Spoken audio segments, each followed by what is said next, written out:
बहुत समय पहले की बात है। एक घना जंगल था जहां हर जानवर खुद को सबसे महान समझता था, लेकिन वहीं रहता था एक नन्हा चूहा, नन्हू, जिसे कोई नहीं पूछता। नन्हू चुपचाप, शांत और बहुत ही समझदार था, लेकिन उसे कभी किसी ने गंभीरता से नहीं लिया। वो जब किसी की मदद की कोशिश करता तो जानवर हंसते और कहते, तू तू क्या कर पाएगा। एक दिन जंगल में हड़कंप मच गया। राजा हाथी, जंगल का सबसे बड़ा और ताकतवर प्राणी, एक गहरे दलदली गड्ढे में गिर गया। शेर, भालू, भेड़िए, सबने कोशिश की, लेकिन हाथी बहुत गहराई में था। रस्सियां खींची गईं, पेड़ गिराए गए, कुछ काम नहीं आया। तभी सबके बीच से नन्हू चूहा धीरे से आगे आया। सारे जानवर हंस पड़े। तू भी आया है हाथी को बचाने, चल जा यहां से। लेकिन नन्हू ने कुछ नहीं कहा। उसने गड्ढे की दीवार को ध्यान से देखा। वहां एक तरफ की मिट्टी थोड़ी नम और गीली थी।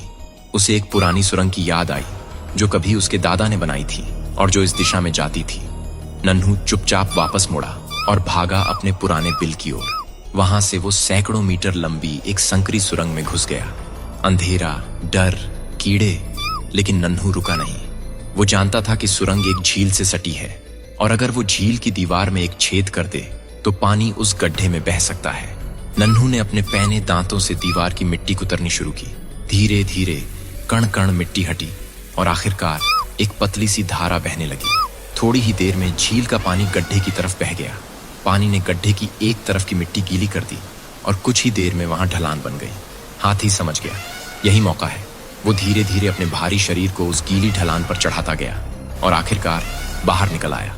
सारे जानवर हैरान थे। शेर बोला, ये कैसे हुआ? हमने तो सब कोशिश कर ली थी। तभी मिट्टी में से एक छोटी सी पूंछ हिली और बाहर निकला नन्हू चूहा, कीचड़ से सना लेकिन मुस्कुराता हुआ।